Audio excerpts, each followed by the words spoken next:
My name is Sloane Bennett, and am 28 years old. I was holding my mother's hand when she took her last breath in our family mansion, watching the woman who raised me slip away after 8 brutal months of fighting cancer. My father, Richard Bennett, stood across the room, checking his watch like he had somewhere more important to be. My younger half-sister Brianna leaned against the doorframe with something that looked dangerously close to a smirk playing at the corners of her mouth. The moment my mother's chest stopped rising, the moment her fingers went cold in mine, my father's voice cut through my grief like a knife. "Pack your bags, Sloane. You're out by morning." I looked up at him through tears, certain I'd misheard, but his face was stone. That's when I understood with horrifying clarity that this moment, my mother's death, wasn't tragedy for him. It was opportunity, and had been waiting for it. Before we dive into how everything unraveled and then rebuilt itself in ways none of them could have imagined, drop a comment telling me where you're watching from, and if you've ever felt betrayed by family, hit that like button so I know I'm not alone in this. Subscribe because this story has more twists than anyone expected, and trust me, you'll want to see how justice finally caught up with the people who thought they'd gotten away with everything.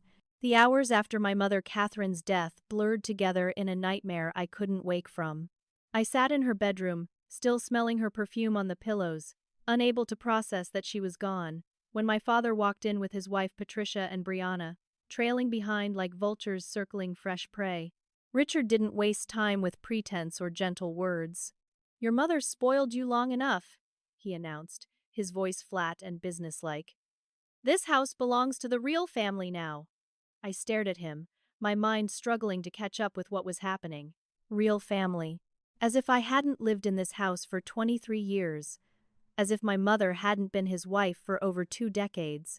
Brianna moved to the window and looked out at the garden my mother had spent years cultivating, then turned to me with a smile that made my stomach turn. "Finally," she said, stretching the word out like she'd been savoring this moment for years. "I've been waiting for this moment since I was 15. Patricia stood beside her, one hand on Brianna's shoulder, her face arranged in an expression of false sympathy that didn't reach her eyes. "I'm sorry you're hurting, dear, but your father and I have been discussing the practical matters, and well, it's time for you to stand on your own 2 feet. Richard pulled a folder from under his arm and dropped it on the dresser beside my mother's jewelry box. "The West Wing where you've been living," he said, gesturing vaguely toward the rooms it occupied since childhood. "Brianna's already picked out furniture for her new art studio. She wants the space converted by next month." I felt my breath catch in my throat. My mother had promised me just weeks before she died that I would always have a home here, that she'd made sure of it. I tried to speak, to protest, but Richard cut me off with a harsh laugh. "Your mother had no authority to promise you anything. I own this house. I've always owned it. Check the deed if you don't believe me. It's solely in my name. Your mother brought nothing to this marriage except debt from her first husband and a child I was kind enough to raise as my own." The words hit me like physical blows. My biological father had died in a car accident when I was 2 years old. Richard had adopted me when I married my mother, when I was 5, and I'd called him Dad for 23 years. But now he stood before me making it clear that I'd never been anything more than an obligation he'd tolerated out of necessity. Patricia produced another folder, this one containing financial documents she spread across the bed with practiced efficiency. "Your mother's personal accounts barely had $30,000 in them when she passed," she said, running a manicured finger down columns of numbers. "The medical bills ate through everything. She was always so careless with money, buying things she didn't need, making emotional decisions. These records show years of poor financial management. I knew my mother had been careful with money, meticulous even, but I had no proof to counter what Patricia was showing me." Richard leaned against the wall, arms crossed, watching my face as understanding dawned. "You're getting nothing, Sloane. Not a penny. Not even the jewelry. All of your mother's personal effects are going to Brianna. She was Catherine's real daughter in spirit, even if not by blood. They had a connection you never understood." Brianna walked to the jewelry box and opened it, running her fingers over my grandmother's pearls, the diamond earrings my mother wore on her wedding day. Mine now, she said softly, almost to herself. The eviction happened with brutal efficiency. Richard gave me 2 hours to pack one suitcase with my personal clothing and essential items. Everything else stays, he said. The furniture, the books, the photographs, all of it belongs to this house, and therefore to me. Security guards appeared outside my bedroom door, hired men I'd never seen before, positioned there to make sure I didn't try to take anything Richard deemed valuable. I moved through my room in a daze, grabbing clothes almost at random, trying to figure out what you take when your entire life is being stripped away in 120 minutes. Brianna followed me with her phone out, filming my humiliation, laughing as I fumbled with hangers and drawers. "This is going to make great content," she said. The fall of the golden child. Patricia walked through behind her, literally putting sticky notes on furniture and artwork. "This dresser stays," she called out. "That mirror belongs to the house. Oh, and that painting above your bed, the one Catherine gave you for your 16th birthday, Brianna's always loved it. It'll look perfect in her new studio." I tried calling people I thought were family friends, people who'd known me since childhood, but every call went to voicemail. I didn't know it then, but Richard had spent the days while my mother lay dying making calls of his own, warning people that I'd become unstable, that I might reach out making wild accusations, that the grief had broken something in me, and they should keep their distance for everyone's safety. My bank account showed $4,200, money I'd saved from part-time work over the years. I'd been caring for my mother full-time for the past 8 months, had given up my job and my apartment to move back home and be with her through treatment and decline. Now, I had no job prospects, no references I could use without going through Richard, and no place to live. The funeral was scheduled for 3 days away, and I wasn't even sure I could afford a hotel room for that long, let alone appropriate clothing or transportation. As the security guards escorted me to the front door with my single suitcase, I looked back at the only home I'd ever really known. Richard stood in the doorway of his study, Patricia beside him, watching me leave. He raised his hand in a mock wave, and I heard Brianna's laughter echoing from somewhere upstairs. 3 days in a roadside motel that smelled like cigarette smoke and broken dreams gave me time to understand exactly how far I'd fallen. I survived on fast food dollar menus, counting every penny, watching my savings dwindle with each transaction. The black dress I wore to my mother's funeral was the only one I owned, a simple sheath I'd bought for a job interview years ago, now slightly too tight and starting to show wear at the seams. When I arrived at the church, I was overwhelmed by the turnout. My mother Catherine had been beloved in our community, a philanthropist who'd given millions to local charities over the years, a woman who'd touched countless lives with her generosity and genuine kindness. The parking lot overflowed with luxury cars, and inside, every pew was packed with the city's elite. Richard stood at the front greeting mourners, playing the role of devastated widower with an Oscar-worthy performance. He'd chosen a perfectly tailored black suit, his silver hair swept back, his face arranged in an expression of noble grief. Brianna stood beside him in an expensive designer dress I recognized from a recent fashion magazine spread, dabbing at her eyes with a lace handkerchief, the picture of a heartbroken stepdaughter. I tried to take my seat in the family row at the front, the place I'd assumed would be reserved for me as Catherine's daughter, but before I could sit down, Patricia's voice rang out across the church, loud enough for the first several rows to hear clearly. "Excuse me," she said, her tone dripping with false politeness, "but that seating is reserved for immediate family only." I froze, feeling hundreds of eyes turn toward me. Patricia gestured to the back of the church with a sympathetic smile that made my skin crawl. "I'm sure you understand, dear. Given the circumstances." The whispers started immediately, rippling through the assembled mourners like poison spreading through water. I heard fragments as I walked to the back, my face burning with humiliation. I heard Catherine's daughter was always troubled. One woman murmured to her companion, "Perhaps that's why Richard had to make difficult choices." Someone else added, "The stress of dealing with a difficult child probably contributed to Catherine's illness." By the time I reached the back row and sat down, The narrative had already been rewritten. I was no longer the grieving daughter but the problem child, the burden, the reason for family strife. Richard's eulogy was a masterpiece of subtle character assassination disguised as loving tribute. He spoke about Catherine's many virtues, her generous spirit, her devotion to helping others, but woven throughout were barbs clearly aimed at me. Catherine worried so much about her daughter, he said, his voice breaking convincingly. The stress of it weighed on her, especially in these last years. She tried so desperately to help Sloane become independent, to teach her responsibility and self-sufficiency, but sometimes, no matter how much love you give, some people just can't seem to find their way. He paused, letting the words sink in, watching tears form in the eyes of women who'd known my mother. Catherine never gave up hope, though. Even at the end, she was still trying to help, still believing that somehow, someday, her daughter would finally grow up and stop depending on others for everything. Brianna dissolved into sobs at this point, and Patricia put her arm around the girl, both of them painting a picture of a family traumatized not just by loss but by the ongoing burden of dealing with me. I sat in the back pew, shaking with rage, knowing that if I stood up and shouted the truth, I would only prove their point, only make myself look more unstable and desperate. After the service, I approached my mother's best friend Diane, a woman who'd been at our house weekly for dinner, who'd celebrated holidays with us, who'd called Aunt Diane since I could talk. I reached for her hand, desperate for any connection to my former life, any acknowledgement that I wasn't crazy, that the person they were describing wasn't me, but Diane pulled her hand away as if I'd burned her, her face cold and distant.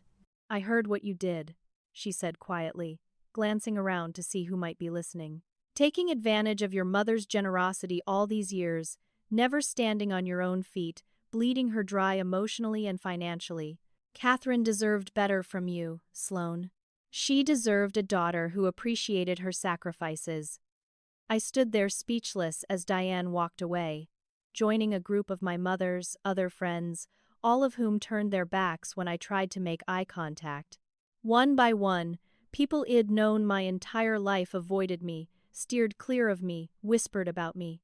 My cousin Marcus, Richard's nephew, actually smirked at me from across the reception hall. "You should have been nicer to Uncle Richard when you had the chance," he said as he passed. "Now you're finding out what happens when you bite the hand that feeds you." I was standing alone near the back of the reception hall, wondering if I should just leave, when a distinguished older gentleman approached me with quiet purpose. He was perhaps 65, with steel gray hair and kind eyes behind expensive glasses, wearing a perfectly tailored navy suit that spoke of old money and established success. He pressed a business card into my hand without saying a word, then leaned close and whispered, "Your mother retained me separately. Come to my office tomorrow at 10 in the morning. Come alone. And tell no one about this meeting." He was gone before I could respond, disappearing into the crowd of mourners. I looked down at the card. Walter Grayson, attorney at law, with an address in the most expensive office building downtown. My hand trembled as I slipped the card into my pocket, and when I looked up, I saw Richard watching me from across the room. His eyes narrowed, tracking Walter's departure, a flash of concern crossing his face before he smoothed it away and returned to accepting condolences. I clutched the card like a lifeline, afraid to hope but unable to stop myself from wondering if my mother had left me something, anything, some small piece of proof that it mattered to her. That night in the motel, I lay awake staring at the water-stained ceiling, down to $3,800 in my account, and tried to imagine what Walter Grayson might tell me tomorrow. Walter Grayson's law office occupied the entire top floor of the tallest building in downtown, with floor-to-ceiling windows offering panoramic views of the city my mother had loved. I arrived 20 minutes early, still wearing my funeral dress because it was the only professional clothing I owned, and sat in the marble-floored reception area trying to calm my racing heart. At exactly 10 o'clock, Walter's assistant, a kind-faced woman in her 50s, led me into his private office, a space that radiated success and power with its mahogany furniture, leather chairs, and walls lined with law books that looked actually read rather than decorative. Walter stood as I entered, gesturing to a chair across from his massive desk, and his expression was grave but not unkind. "Thank you for coming, Sloane," he said. "I know this timing is difficult, but your mother's instructions were very specific about when this meeting should take place." He settled back into his chair and folded his hands on the desk. "I've been your mother's personal attorney for 12 years. Not the family attorney, you understand. Hers alone. Richard doesn't know I exist. Or at least he didn't until I appeared at the funeral yesterday." Walter opened a file on his desk. "And I caught glimpses of documents. Bank statements. Legal forms dense with text. Your mother came from old money," he began, and I saw my confusion reflected in his slight smile. "She didn't talk about it much, did she? Catherine's family had money going back 4 generations, a fortune built on railroads and steel, invested wisely through the decades. When she married your biological father, James, she was already independently wealthy. James was a good man by all accounts, and when he died in that accident, he left a substantial life insurance policy, $2 million, that Catherine invested on your behalf. She spent the next 26 years growing that money through careful investment, turning $2 million into considerably more. The most important thing you need to understand is that she kept all of this completely separate from Richard. He never had access to it, never even knew it existed." I sat forward, my mouth dry. Walter pulled out a document, something official-looking with gold seals and embossed lettering. "Your mother discovered something 10 years ago that changed everything," he said. "She hired a private investigator to look into Richard's background because certain financial irregularities caught her attention, money moving in ways that didn't make sense. What she found was that Richard was already married when he went through a marriage ceremony with Catherine. His first wife was Patricia, and they never divorced. They simply pretended to separate, created false paperwork, and Richard committed bigamy when he married your mother. Their marriage was never legal. Catherine gathered all the evidence but chose not to expose him immediately because she wanted to protect you. You were 18 at the time, about to start college, and she didn't want to destabilize your life. So she played the long game, waiting, documenting everything, building a case that would protect you after she was gone." Walter slid a sealed envelope across the desk, and I recognized my mother's handwriting on the outside. "This is her will. Properly witnessed, notarized, and absolutely ironclad. I'm going to read you the relevant portion." He broke the seal, removed the document inside, and read aloud. "To my beloved daughter, Sloane Bennett, I leave the entirety of my personal estate, knowing that she will use it wisely and with the same compassion and strength she has always shown." He looked up at me. "The total value of your mother's personal estate, Sloane, is $33,400,000. The words didn't make sense at first. I heard them, but they seemed to be in a language I didn't speak."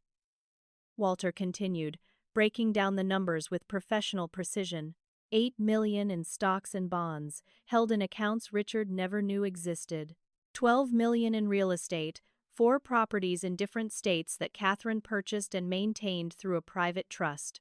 $11 million in a family trust that's been active since you turned 21, but which your mother instructed me not to reveal to you until after her death. And $2.4 million in cash and liquid assets. All of it yours. All of it protected from any claim Richard might try to make." My hands shook as the reality crashed over me. Walter leaned forward, his voice gentle but firm. "Your mother wanted you to build character, to understand the value of things beyond money. She watched you grow into a strong, compassionate woman, and she didn't want wealth to change you before you'd fully developed your sense of self. But she also knew Richard's true nature, knew what he would try to do after she died, and she wanted to ensure you had the resources to fight back and build the life you deserved. There are conditions, of course. The will specifically states that if Richard attempts to claim any portion of this estate, all evidence of his bigamy will be turned over to law enforcement for criminal prosecution. He signed a prenuptial agreement when he thought he was marrying Catherine, one that explicitly stated he had no claim to her personal assets. That agreement is still legally binding even though the marriage itself was fraudulent. I stared at the documents spread across Walter's desk, my mind reeling. "This is real?" I whispered.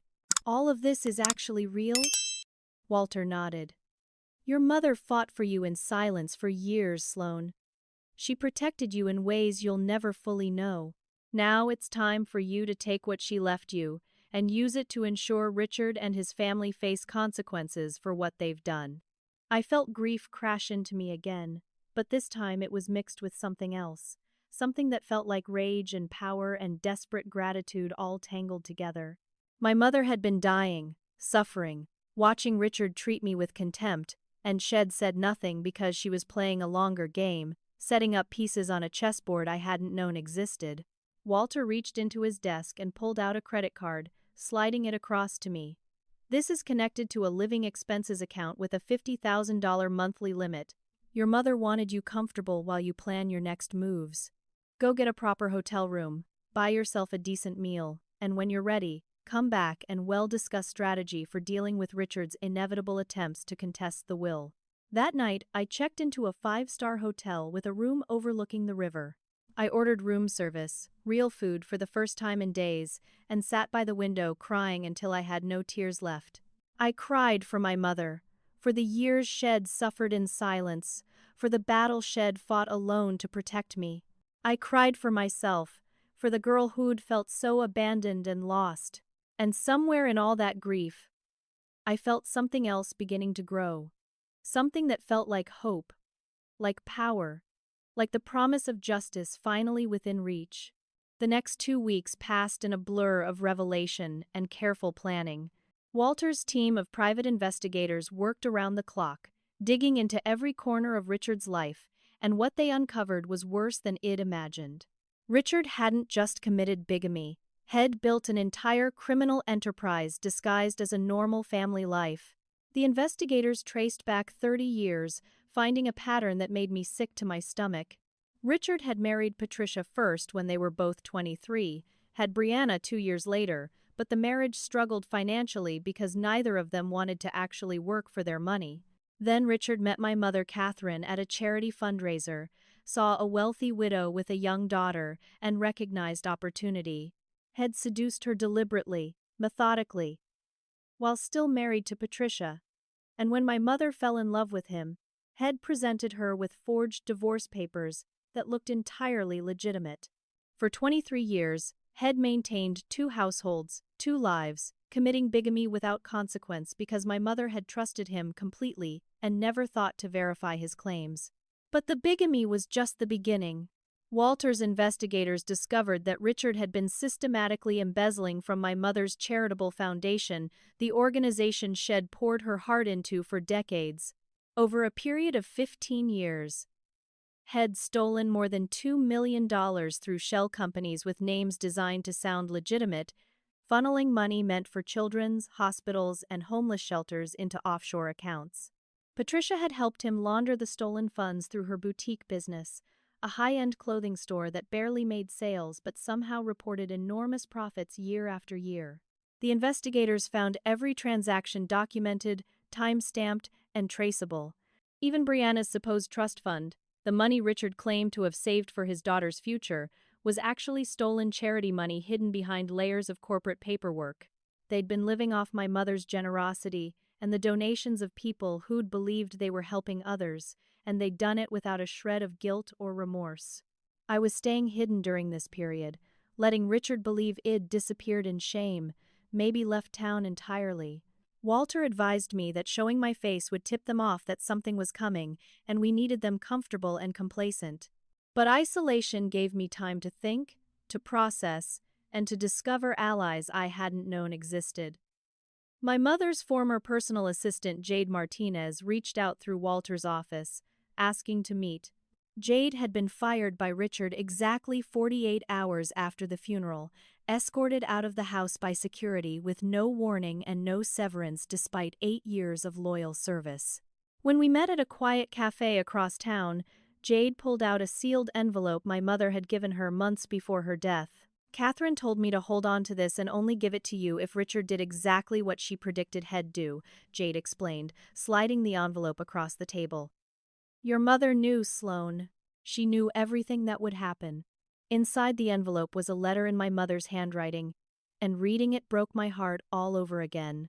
"My darling Sloane," she had written, "if you're reading this, then Richard has shown his true colors and you've discovered the resources I left for you. Be strong, my love. You have everything you need to fight back.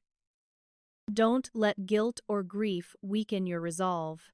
What Richard did to you, to us, to everyone who trusted him, requires justice, not mercy.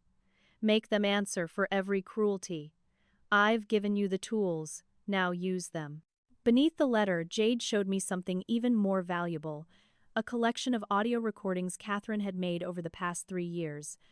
My mother had hidden recording devices throughout the house after discovering Richard's bigamy, documenting his verbal abuse, his schemes with Patricia, his conversations with Brianna about how they'd divide up Catherine's assets after she died. There were hours of recordings, all carefully dated and stored, Catherine's final gift to ensure it'd have proof that couldn't be denied or explained away. While I listened to those recordings in Walter's office, my phone buzzed with notifications.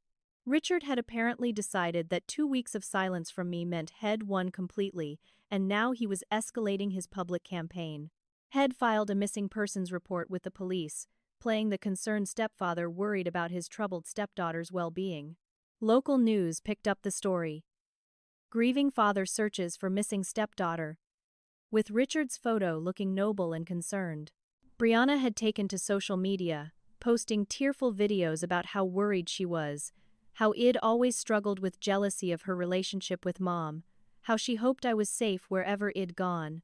Patricia gave an interview to the newspaper, painting herself as the understanding stepmother who'd tried so hard to connect with me.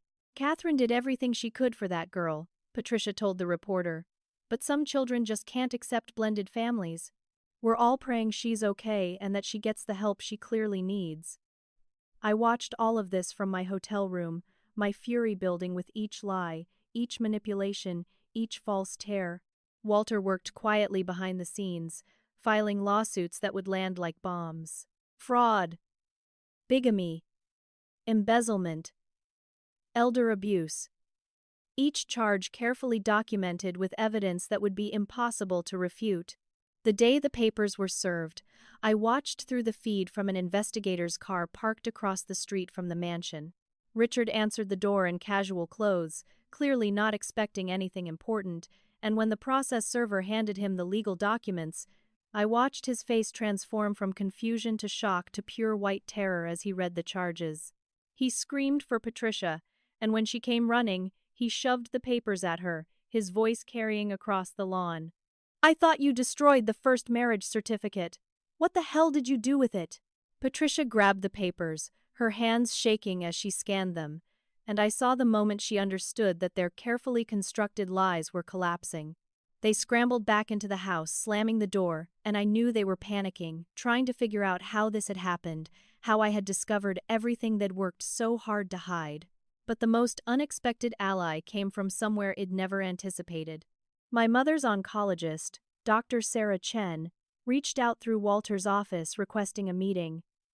When we sat down in her office at the hospital, she looked exhausted and troubled. "I need you to know something that's been weighing on my conscience," she said. "About 3 weeks before your mother passed, Richard came to me privately. He offered me $50,000 to withhold Catherine's pain medication, to let her suffer more than necessary, because he wanted to accelerate her decline. He was tired of waiting, and he thought if she was in more pain, her body would give up faster." I was horrified and I refused immediately, but I documented everything he said, every word, and am prepared to testify if necessary. She slid a folder across her desk containing detailed notes, dates, times, even a recording shed made on her phone when Richard came back a second time to increase his bribe offer. "This man isn't just cruel, Sloane. He's genuinely evil, and he needs to be stopped before he hurts anyone else." I left that meeting understanding that Richard wasn't just a con artist or a thief. He was someone who tried to torture my dying mother to death for convenience and profit. The rage I felt crystallized into something cold and focused. Walter met me back at his office, and I told him I was ready. Ready for court. ready for confrontation, ready to watch Richard's world burn. Walter smiled, a sharp professional smile that reminded me why my mother had chosen him. "Your mother prepared you for this," he said. "She knew you'd have to be strong enough to see it through, are you?" I thought about my mother suffering in that hospital bed, about the 8 months I'd spent by her side while Richard checked his watch and planned his next move.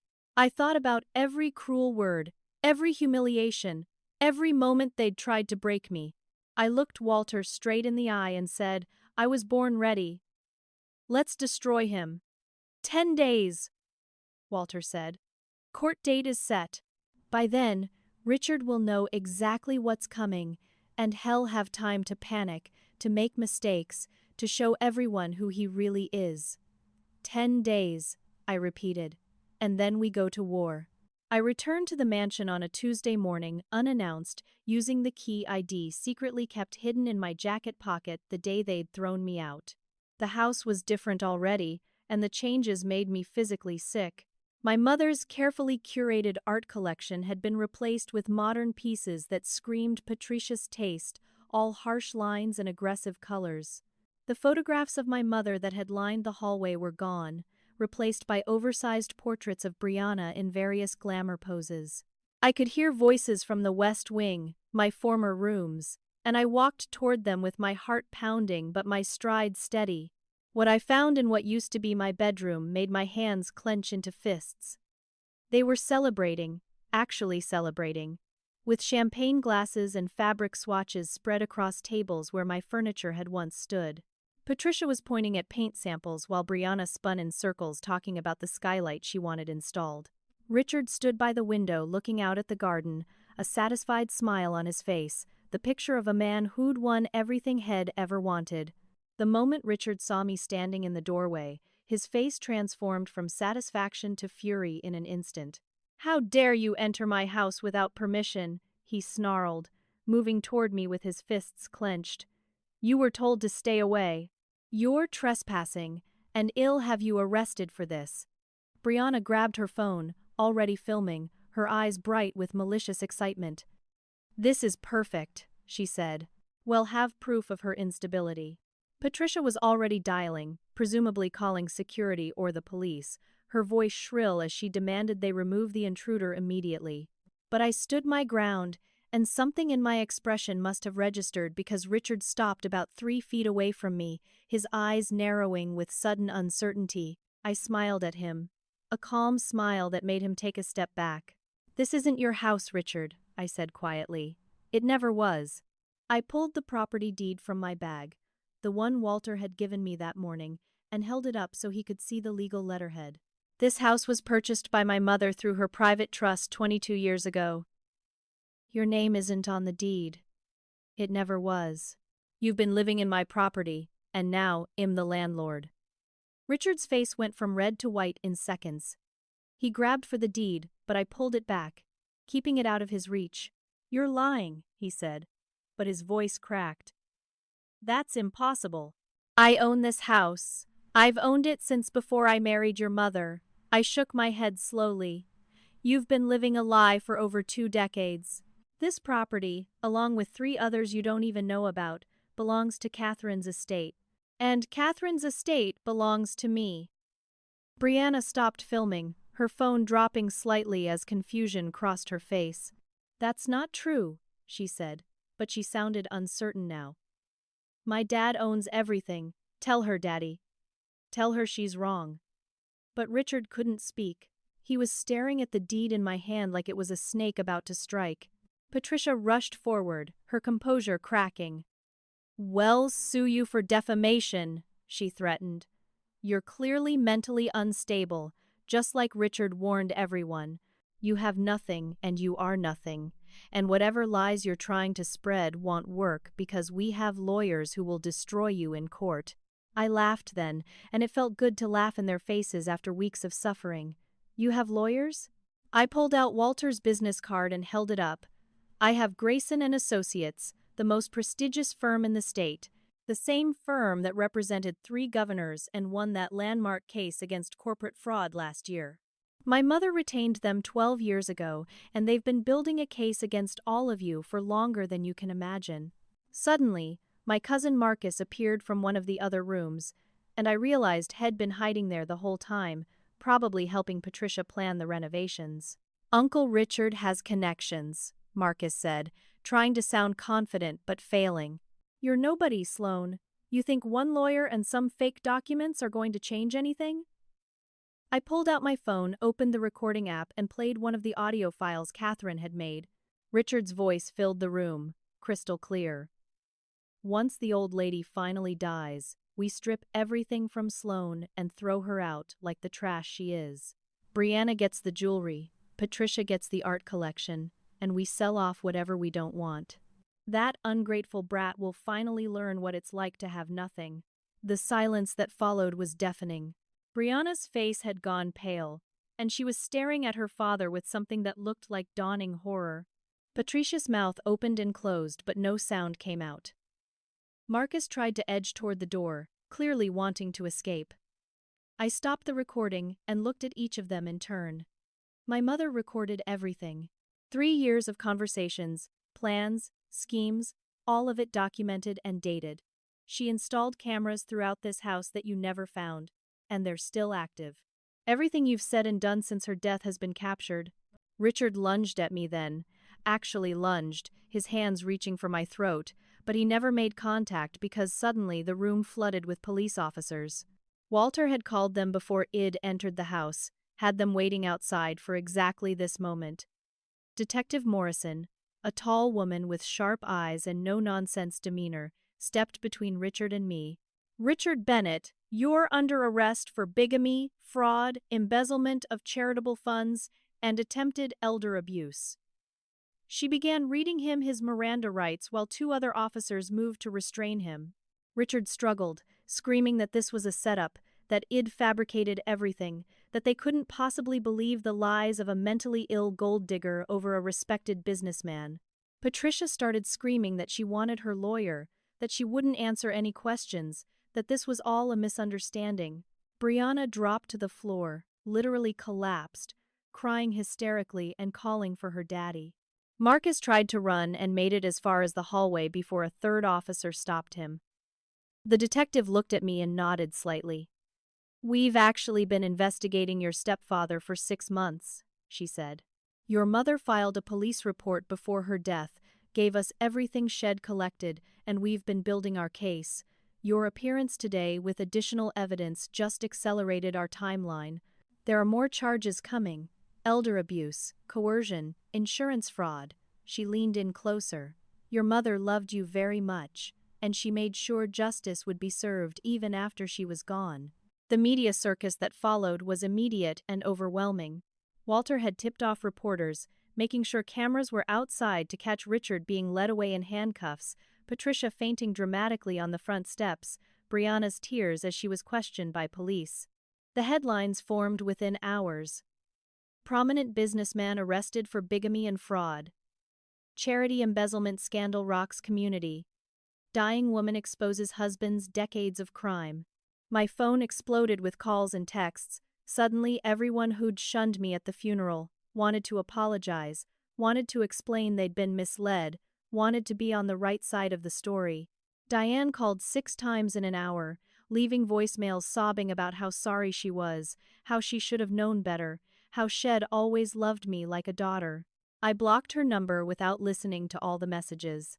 Marcus was charged as an accessory, facing 5 years for helping Richard hide assets. Social media turned on Patricia and Brianna overnight, people who'd sympathized with their tearful videos, now calling them con artists and thieves. And through it all, I stood in the center of the chaos, feeling my mother's presence like a protective shield, knowing that every moment of this public destruction had been part of her plan. Richard made bail within 48 hours, posting $500,000 that we later proved came from one of his offshore accounts funded by stolen charity money. He emerged from jail thinner and angrier, his carefully maintained facade of respectability cracked beyond repair, but his determination to destroy me apparently stronger than ever. Within a week, Head assembled an expensive defense team, lawyers who specialized in turning villains into victims, and their strategy became clear immediately. They would paint me as a master manipulator, a woman who'd spent years poisoning my mother's mind against her loving husband, forging evidence, and fabricating an elaborate scheme to steal an inheritance I didn't deserve. The media, which had turned against Richard so decisively, now found itself presented with a competing narrative that was just complicated enough to create doubt. His lawyers held press conferences claiming that Catherine had suffered from dementia in her final years, that any recordings or documents were created while she was not of sound mind, and that I had taken advantage of a dying woman's confusion to turn her against her devoted family. The countersuit hit like a freight train. Richard sued me for emotional distress, claiming I'd deliberately turned his wife against him during her final months, causing him to lose precious time with Catherine and leaving him traumatized by her death.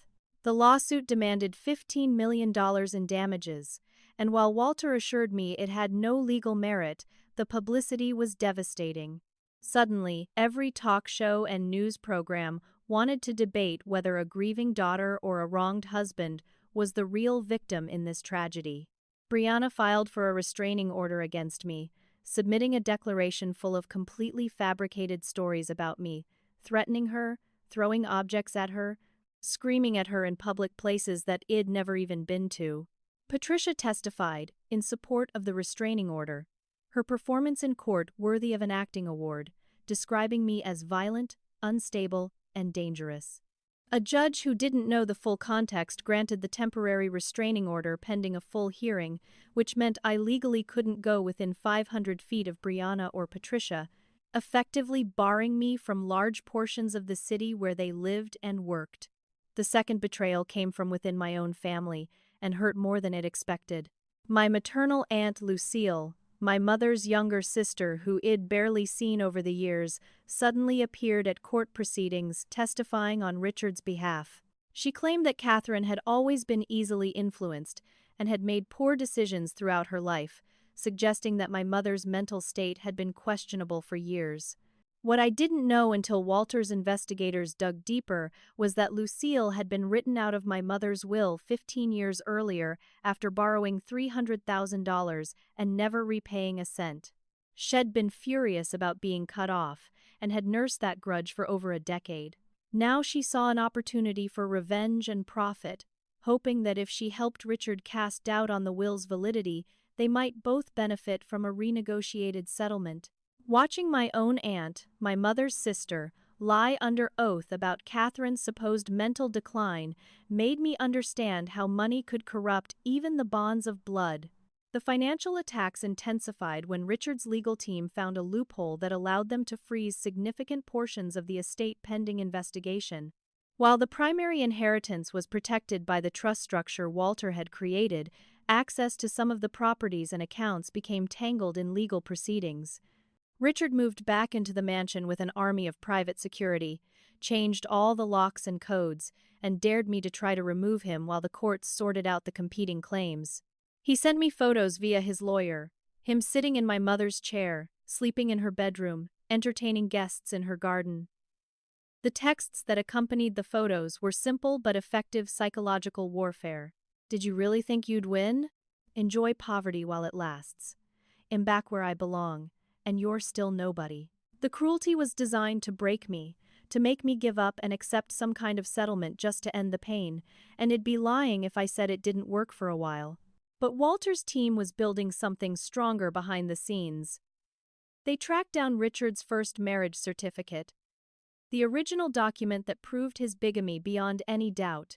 A handwriting expert analyzed Patricia's signature on the fake divorce papers and confirmed they were forgeries. Financial forensics specialists traced every dollar Richard had stolen from the charity fund, creating a timeline so detailed and damning that even his expensive lawyers couldn't explain it away. Most importantly, we found Richard's former business partner, a man named Grant Morrison, who came forward with his own story of being defrauded. 10 years earlier, Grant had invested $800,000 in a business venture with Richard, money that disappeared into shell companies and offshore accounts, never to be seen again. Grant had been too embarrassed to press charges at the time, blamed himself for being foolish, but now he was ready to testify. He brought documents, emails, and evidence of a pattern that showed Richard had been conning people for at least 15 years before Head even met my mother. Brianna became the weak link in their defense, and watching her crack under pressure was both satisfying and slightly sad. Walter's investigators found her at an upscale bar one night, clearly drunk and emotional, bragging to friends about how she'd lied in court, how her father had coached her on exactly what to say, how none of the stories about me being violent were actually true. They recorded everything on a device that looked like a regular phone charger plugged into the bar's wall outlet. On the recording, Brianna laughed about the restraining order, called it Daddy's brilliant move, and admitted she'd never actually been afraid of me for a single second. When we played that recording in court at the restraining order hearing, watching the judge's face transform from sympathetic to furious, I saw Brianna realize what she'd done. She started crying, claiming she'd been drunk and didn't mean what she said, but the damage was done. The judge didn't just dismiss the restraining order, he sanctioned Brianna's lawyers for filing it based on false testimony and referred her for potential perjury charges. For the first time since this war had started, I felt momentum shifting back in our favor. Everything fell apart in week 6 when we discovered that the judge assigned to oversee the estate case was Honorable Thomas Blackwell, Richard's former college roommate, and apparently still a friend despite judicial ethics requiring him to recuse himself from cases involving personal connections. Walter filed an immediate motion for recusal, but Blackwell denied it, claiming his decades-old college friendship didn't constitute sufficient bias to step down from the case. Over the next 2 weeks, every preliminary motion we filed was denied while every motion from Richard's team was granted. Blackwell ruled that portions of my mother's trust could be frozen pending further investigation into her mental state when she created it. He allowed Richard's lawyers to depose me for 8 hours across 2 days, grilling me about my relationship with my mother, looking for any inconsistency or weakness they could exploit. He denied our motions to enter evidence about the bigamy, claiming it was irrelevant to the estate proceedings despite being central to proving Richard had no legal standing as a spouse. Watching justice being corrupted in real time by a judge who'd decided the outcome before hearing the evidence was one of the most demoralizing experiences of my life. The character assassination reached new depths when Richard's defense team produced my college therapy records, documents that obtained illegally through means we'd never quite prove, but which suddenly appeared in court filings. After my biological father died when I was 2, my mother had taken me to a child psychologist to help me process the grief and trauma. The therapist's notes, taken when I was 7 years old and dealing with normal childhood grief, were twisted into evidence of deep-seated psychological problems. The words attachment disorder and possible personality traits were pulled from context and presented as if I'd been diagnosed with severe mental illness. The media ran with it immediately. Harris' mental health history revealed in court documents, lawyers question woman's fitness to manage multi-million-dollar estate, psychological reports suggest troubled past. I watched my most private, vulnerable moments from childhood become entertainment for strangers who'd never met me and didn't care about truth. Public opinion, which had swung so dramatically in my favor after Richard's arrest, now shifted back toward uncertainty. Maybe the truth was somewhere in the middle. People speculated online. Maybe both sides were lying. Maybe this was just a family tearing itself apart over money, with no clear heroes or villains. My new friends, people I'd started to trust during the weeks when I'd felt powerful and vindicated, began to distance themselves. They didn't stop talking to me entirely, but the invitations dried up, the calls came less frequently, the warmth in their voices cooled to polite caution. They'd seen me on magazine covers being called mentally unstable, and whether they believed it or not, they didn't want that stigma attached to them. Walter's firm started facing pressure from corporate clients who didn't want to be associated with controversial cases. His partners suggested, not quite an ultimatum but close, that maybe he should consider withdrawing from representing me to protect the firm's reputation and their lucrative contracts. The financial squeeze became genuinely frightening. Richard's team found a legal loophole that allowed them to tie up not just the primary accounts, but also the secondary trust Walter had said was untouchable. The $5 million it'd been using for legal expenses suddenly required court approval for every withdrawal, and Judge Blackwell was taking his time reviewing every request, letting bills pile up while my lawyers worked without payment. Walter insisted he'd continue pro bono, but the expert witnesses, forensic accountants, and private investigators all needed to be paid, and my accessible funds were evaporating faster than I could track. Within a month, I was down to $80,000 in accounts I could actually access, and that money was burning away at terrifying speed between hotel costs, basic living expenses, and the mounting legal bills that Walter couldn't cover alone. I started having nightmares about ending up exactly where Richard had wanted me in the beginning, broke, alone, and broken. The dark night came on a Wednesday, 2 months into the legal battle, when I sat alone in the small apartment I'd rented after the hotel became too expensive. I'd eaten ramen for the 3rd day in a row because real groceries felt like an unjustifiable luxury when every dollar might be needed for the lawyers. I looked at the photograph of my mother I'd managed to keep, the only personal item I'd salvaged from the mansion, and I whispered an apology. "I'm sorry, Mom. I'm not strong enough for this. I tried. I really did. But they're going to win. Richard's going to take everything, and all your planning and sacrifice will have been for nothing." I considered calling Walter the next morning and telling him I wanted to negotiate a settlement that I'd take $1 million just to end the nightmare and escape with my sanity intact. Maybe Richard was right, I thought in that moment of despair. Maybe I didn't deserve any of this. Maybe I was weak and broken and foolish for ever believing I could win against someone with his ruthless determination and total lack of conscience. The breaking point hit when Brianna sent me a video at 11 o'clock that night, clearly designed to destroy whatever shreds of hope I had left. The video showed her throwing a party in the mansion, wearing my mother's jewelry, dancing in rooms I'd grown up in, surrounded by people laughing and drinking expensive champagne. The caption read, "To the victor go the spoils." The video panned through my mother's bedroom, now converted into Brianna's massive walk-in closet, my mother's favorite paintings gone, her furniture replaced with racks of designer clothes, and shelves of expensive shoes. In the background, I could see Marcus carrying boxes, probably selling off more of my mother's belongings, erasing her presence from her own home. I actually screamed out loud in rage and grief, and threw my phone across the room where it hit the wall and cracked. Then I collapsed on the floor and cried until I couldn't breathe, grieving not just my mother but my belief that justice existed, that good people could win against evil if they just fought hard enough. But then, close to midnight, someone knocked on my door.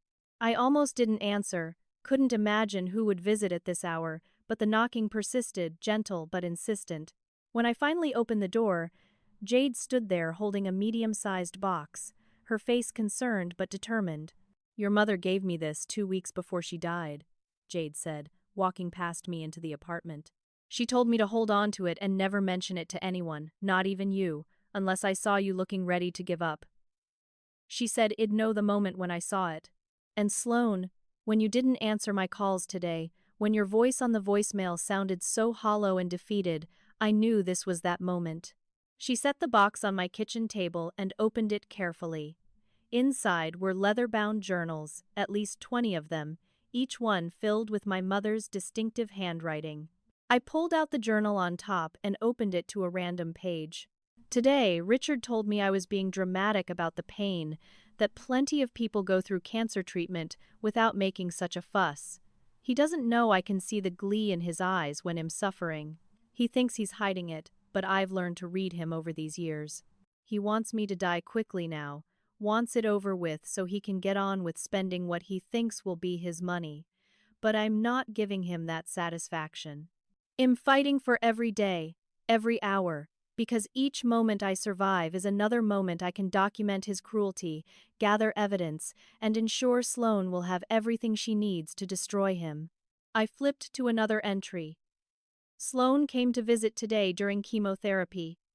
She held my hand and tried so hard to be strong for me, but I could see the fear in her eyes.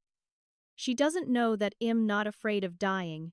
I'm afraid of leaving her alone with Richard, afraid she won't believe she's strong enough to fight him, so I'm leaving her proof, I'm leaving her weapons. I'm leaving her my voice from beyond the grave, telling her, "You are stronger than you know. Don't let him win. I didn't suffer for nothing."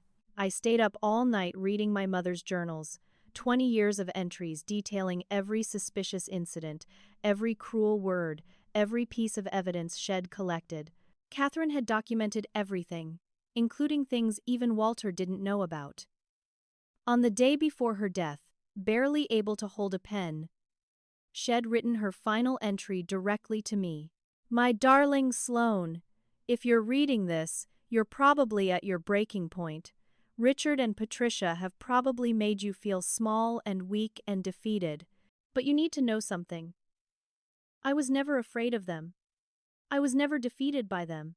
Every day I lived with Richards. Contempt was a choice I made to protect you and gather evidence. Every moment of suffering was worth it, because I knew it would lead to this moment when you take everything I've left you and use it to ensure they face justice. There's one more thing I need you to find. Safety deposit box at First National Bank downtown, account number 847392. The key is hidden inside the cover of my copy of Jane Eyre, the book I read to you when you were little. Go there. Find what I left. And then finish this." I woke up the next morning with swollen eyes but renewed purpose, pulled my mother's battered copy of Jane Eyre from my suitcase, and found the small silver key taped inside the front cover. The safety deposit box at First National Bank contained the nuclear option Catherine had prepared for exactly this scenario. Inside were files the private investigator Shed hired 5 years ago had compiled. Documents so thorough and damning that even I gasped reading through them. There were photographs of Richard meeting with Patricia during the years Head claimed to be divorced from her, surveillance showing them entering the same apartment building, evidence of bank accounts they shared under fake names. There were recordings of phone conversations where Richard discussed his plans to increase my mother's life insurance policy 6 weeks before she died. Conversations where he researched how long terminal cancer patients typically survived and whether stress could accelerate their decline. Most damning of all was a paper trail showing that Richard had forged my mother's signature to increase her life insurance from $2 million to $5 million, then listed himself as sole beneficiary by forging another signature on the beneficiary change form. Had been planning to collect $5 million on my mother's death, money he thought would be his before anyone could question the validity of his claim as spouse. Richard learned about the safety deposit box discovery because Head apparently been monitoring my movements through a private investigator of his own, and his response was desperate and stupid in equal measure. He broke into my apartment 2 nights later, I assume trying to steal or destroy the evidence, not realizing that the real documents were already securely with Walter while I'd kept only copies at home. My building's security cameras caught everything.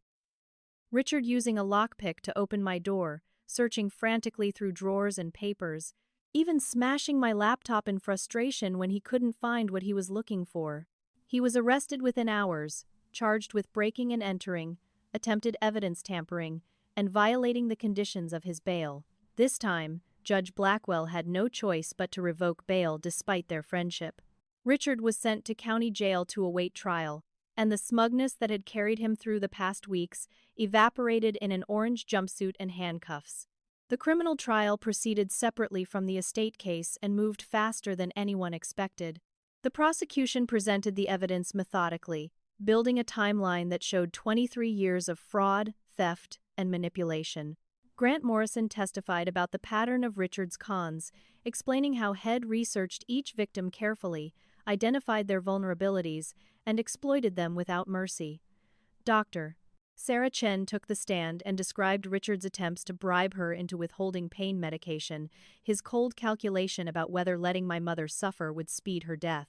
Jade played the recordings Catherine had made, and the courtroom listened in horrified silence as Richard's voice detailed his plans. "We just need to wait her out another few months," Head said to Patricia in one recording. "The doctors say she's got maybe 6 months left, and then everything changes. Sloane will be out on the street where she belongs, and will finally have access to real money." The jury's faces reflected their disgust, and I knew we'd won before the verdict was even read.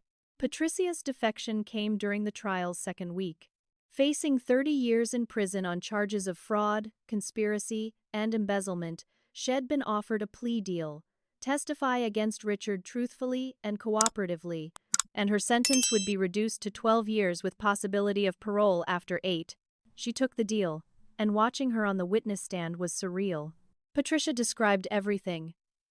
How Richard had approached her when Head met my mother. How Head convinced her to pretend they were divorced so he could access Catherine's wealth. How they'd planned every detail together. He told me Catherine was weak and trusting, Patricia testified, her voice breaking. He said she'd never check his background, never verify the divorce papers, never question anything as long as he played the devoted husband.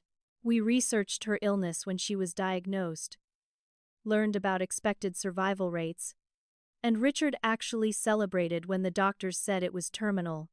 He called it our lottery ticket finally coming due. The courtroom fell completely silent. Patricia looked at me then, tears streaming down her face. "I'm sorry," she said. "I know it means nothing now, but I'm so sorry for what we did to you and your mother." I looked back at her with no expression, feeling nothing. Sorry didn't bring my mother back. Sorry didn't erase years of cruelty and manipulation. Brianna's testimony was the most emotionally complicated part of the trial. She'd been called by the prosecution but had immunity for her testimony, meaning they couldn't charge her with perjury based on what she said in court. She started lying, denying she'd known about her father's schemes, claiming she'd believed Richard's version of events. But then the prosecution played the recording from the bar, her drunken confession about lying in court, and Brianna broke completely. She started crying on the stand, mascara running down her face, and the truth spilled out in a torrent. "Daddy always compared me to you," she sobbed, looking at me. "No matter what I did, how hard I tried, he'd say, 'Why can't you be smart like Sloane? Why can't you be accomplished like Catherine's daughter?' I hated you because he made me feel like I was never good enough. When he said, 'We'd take everything from you,' I thought maybe finally he'd look at me the way he used to look at you when you were young, before he started resenting you. I just wanted my father to love me." The psychology of it was tragic. Brianna had been both weapon and victim, used by Richard to hurt me while being hurt herself by his manipulation. But she'd also made choices, thrown that wine glass, filmed my humiliation, celebrated my suffering. Being a victim didn't erase being a perpetrator. The judge sentenced her to 5 years probation and 1,000 hours of community service, more merciful than I would have been. The jury deliberated for less than 4 hours before returning with their verdict. Richard was found guilty on every single charge: bigamy, fraud, embezzlement, elder abuse, attempted insurance fraud, conspiracy, and attempted murder based on his efforts to increase my mother's insurance and then accelerate her death.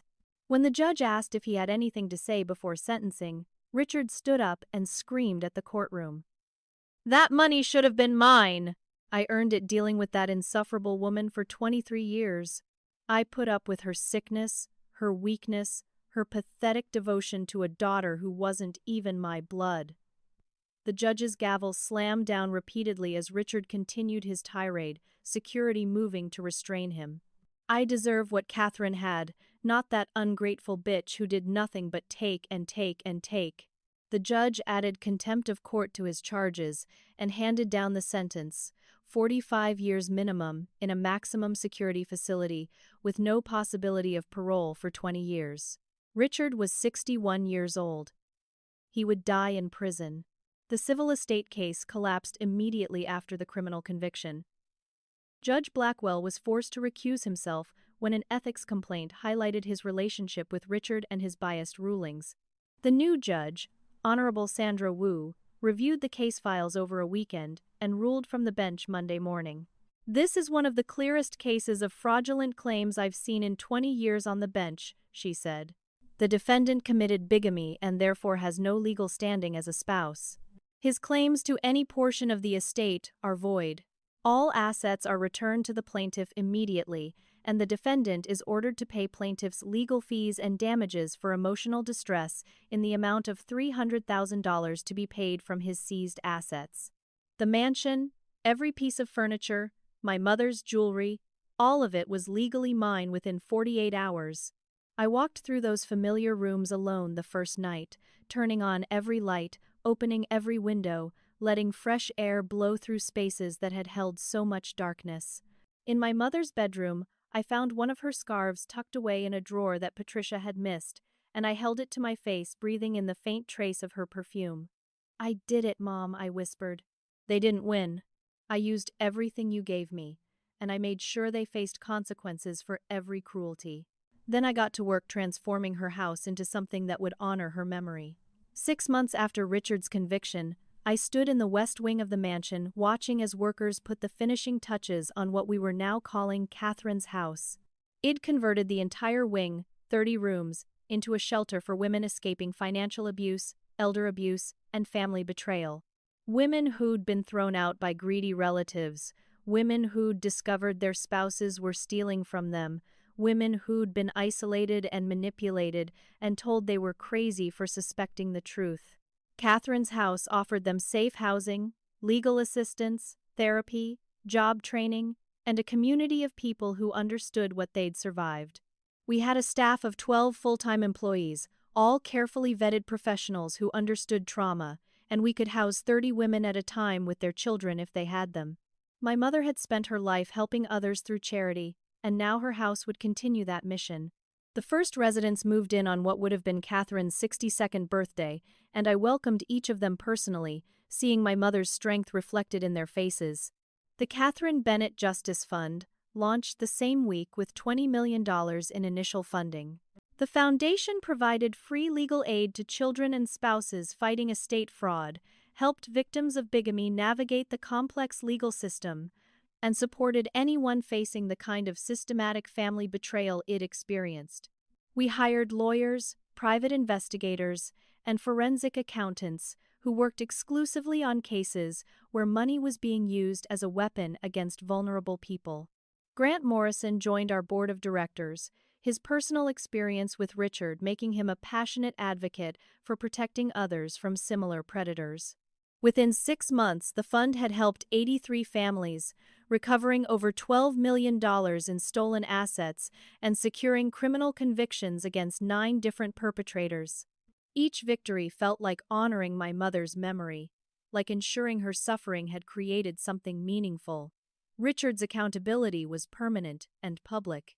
He sat in a maximum security prison cell, serving a sentence that would keep him locked away for decades. His letters arrived weekly at Walter's office, pages of desperate pleading where he begged for forgiveness, claimed had been driven by stress and poor judgment, insisted had never meant to hurt anyone. Walter brought me the letters once a month asking what I wanted done with them, and I burned them unread in the fireplace every single time. Marcus, who'd been charged as an accessory for helping Richard hide assets, was serving 5 years in a lower security facility. My Aunt Lucille faced a civil defamation lawsuit for her false testimony, settled out of court for $200,000 that she paid from her retirement accounts, and I made sure everyone in our family knew exactly what she'd done. The social circle that had shunned me so completely after the funeral now found themselves excluded from every event I hosted, every charity gala, every opportunity to be associated with the Catherine Bennett name. They called and sent apologetic letters, but I'd learned that some betrayals were too complete for reconciliation. My healing process was slow and often painful, requiring the kind of real therapy that actually addressed trauma rather than just documenting it. I found a psychologist who specialized in family betrayal and complex grief, and over months of weekly sessions, I unpacked everything I'd been carrying. The therapist helped me understand that my mother's secrecy about the money, while well-intentioned, had also been a burden. Catherine had been protecting me, but she'd also been fighting a war alone, carrying stress and fear that we could have shared if she'd trusted me with the truth earlier. I learned to accept that my mother had made the best decisions she could with the information and options available to her, even if those decisions weren't perfect. The grief process finally happened in a healthy way, supported by people who understood that mourning doesn't follow a timeline, and that anger at someone you love doesn't diminish the love itself. Brianna's arc remained complicated and unresolved. She completed her probation, attending court-ordered therapy, and working retail to pay her restitution, completely estranged from both her parents. Patricia was in prison. Richard wasn't allowed contact with her. And Brianna drifted through her early 20s alone and struggling. She reached out to me once, asking if we could meet for coffee at a neutral public location, and after consulting with my therapist, I agreed to see her one time. Brianna looked different. Younger somehow, without the designer clothes and professional makeup, wearing Target jeans and a grocery store name tag. "I don't expect forgiveness," she said immediately, her hands wrapped around a coffee cup for warmth despite the summer heat. "I don't deserve it. But I wanted to understand why I became that person, why I was so willing to hurt you just because my father told me to." I looked at her and saw a girl who'd been weaponized by Richard, just like I'd been hurt by him. But Hod also made choices, thrown glasses, filmed humiliation, celebrated suffering. "I can't forget what you did," I told her honestly. "The things you said, the way you treated me, the mockery and cruelty. But I also won't actively block you from changing and building a better life. That's the best I can offer." I paid for her therapy through the foundation, anonymously so she'd never know it was me, because the girl who'd thrown that wine glass and the woman sitting across from me were different people. We would never have a relationship, but I wouldn't add to her pain. Patricia served her 12-year sentence as a model prisoner, taking classes, joining programs, and eventually writing a memoir titled The Price of Greed, where she detailed everything she'd done and owned the consequences fully.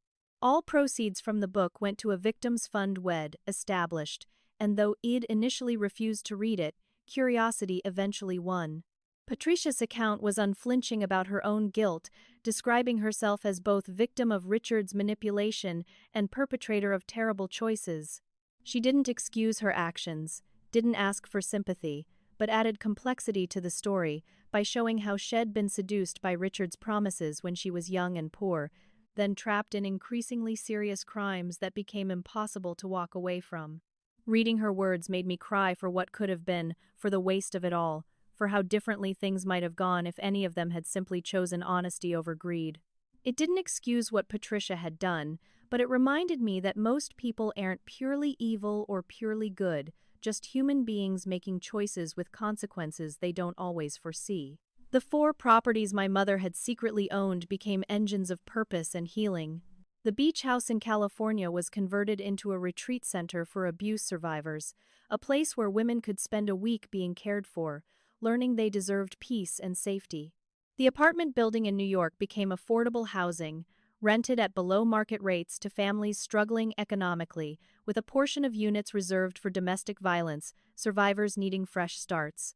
The mountain cabin in Colorado became a writing residency for women authors, especially those whose work focused on social justice, giving them space and time to create without financial pressure. The farmland in Iowa became an organic farm that taught sustainable agriculture and employed people transitioning out of incarceration, giving them skills and community. Each property generated some income, but more importantly, each served a purpose larger than profit. My mother's genius at investment now supported hundreds of people building better lives. I reconnected with the people who'd believed in me immediately, who'd never wavered even when the media turned against me. 2 college friends who'd driven 8 hours the day after the funeral just to sit with me in that terrible motel room. My mother's hospice nurse who'd held my hand during Catherine's final days, and then at the funeral when Richard was giving his poisonous eulogy. Walter, who'd become far more than a lawyer, stepping into a kind of father figure role and teaching me about investment, strategy, and using power responsibly. A year into my healing process, I started dating again, meeting an archaeologist named Marcus. Ironically, the same name as my terrible cousin, at a museum fundraiser. We took things slowly, building trust brick by careful brick, and he understood when I needed space or struggled with trusting anyone. He never pushed, never demanded, just offered steady presence and genuine care. On the first anniversary of my mother's death, I returned to her grave alone at dawn. The cemetery was empty except for a groundskeeper in the distance, and the summer morning was cool and quiet. My mother's gravestone had been replaced since the funeral. Richard had chosen something small and plain, but Id commissioned a beautiful granite memorial that read, Catherine Ann Bennett, beloved mother, fierce protector, justice seeker. I placed peonies at the base, my mother's favorite flowers, and knelt on the grass. I did it, Mom, I whispered. Everything you planned. Everything you sacrificed for. It all worked. Richard is in prison where he belongs. Patricia is serving her time and actually facing what she did. Your money is helping people, changing lives, creating justice. I didn't let them win, and I didn't let your suffering be meaningless. For the first time since her death, I felt genuine peace settle over me like a blanket. A sense that the war was truly over, and we'd won not just a victory but the right kind of victory, one that created healing rather than just destruction. I sat at the desk in what had been my mother's study and was now mine, working on my own memoir about the experience. All proceeds would go to the foundation, and I was determined to tell the story truthfully, showing both the triumph and the cost, the justice and the grief. I reflected on everything that had happened and realized something important. The $33 million had never really been about money. It was a tool for change, a weapon against injustice, a means of protecting others from people like Richard. My mother hadn't just left me money. She'd left me a mission, a purpose, a way to transform our pain into something that mattered. I thought about what Richard had believed, that the money was the end game, that accumulating wealth was the measure of success, and I understood how completely he'd misunderstood everything that mattered. My father had waited for my mother's last breath to throw me out, thinking that breath was her last gift to him. Freedom to finally destroy me and take everything. But it was actually her last gift to me, freedom to become exactly who I was meant to be. The $33 million changed everything, but not in any way Richard had imagined or feared. It didn't make me rich in the way he understood wealth. It made me powerful, it made me just, and most importantly, it made me free. Free from his cruelty, free from caring what people like him thought, free to build a life dedicated to protecting others from predators who thought money meant they could hurt people without consequences. Richard had thought money was everything, that possessing it meant winning, but my mother had understood something deeper. She knew that love mattered more, that justice was worth fighting for, that legacy wasn't measured in dollars but in lives changed and people protected. Mom knew that truth. And now, finally, so did I. I looked out the window at the garden my mother had planted, now thriving under the care of professional landscapers I'd hired, and I felt her presence like sunlight warming my face. The final scene of my life wasn't about the money I'd gained or the revenge I'd taken. It was about standing in a room with 30 women who'd survived betrayal, women rebuilding their lives at Catherine's house, women finding their strength after being told they were weak. I addressed them at our weekly community meeting, sharing a version of my story that I hoped would give them hope. You are not defined by what was taken from you, I said, looking at faces that reflected my own journey. You're defined by what you choose to build after the taking stops. Your story isn't over. In fact, it's just beginning. I saw my mother's face in each of them, saw the same determination to survive, to heal, to become more than their trauma. This was why Catherine had fought in silence for so many years, enduring cruelty and planning strategy, not just to save me, but to create this moment, this place, this community of survivors supporting each other. The screen of my mind displayed a final message as I walked through the garden Catherine had loved, based on true courage that exists in families everywhere. Catherine's house has served 247 women in its first year. The Catherine Bennett Justice Fund has helped 312 families fight estate fraud and financial abuse. Richard Bennett remains incarcerated with parole eligibility in the year 2045. I walked the same paths my mother had walked, touched the flowers Shed planted, and whispered one last message to her spirit. Be strong. You have everything you need. And I heard her voice echo back through memory. I know, Mom. I finally know. So tell me, Have you ever faced betrayal from someone you trusted completely? Have you ever had to fight for justice when everyone told you to give up? Drop your thoughts in the comments below because I'd love to hear your stories. If this resonated with you, hit that like button, subscribe to the channel for more stories about resilience and justice, and share this with anyone who needs to hear that they're strong enough to fight back against the people who hurt them. Thank you for listening to my story, and I hope it reminds you that even when everything seems darkest, even when the people who should protect you become your enemies, you have more strength than you know. May you find your own justice, your own peace, and your own way to transform pain into purpose. Until next time, take care of yourselves and remember, you deserve so much better than the cruelty others try to give you.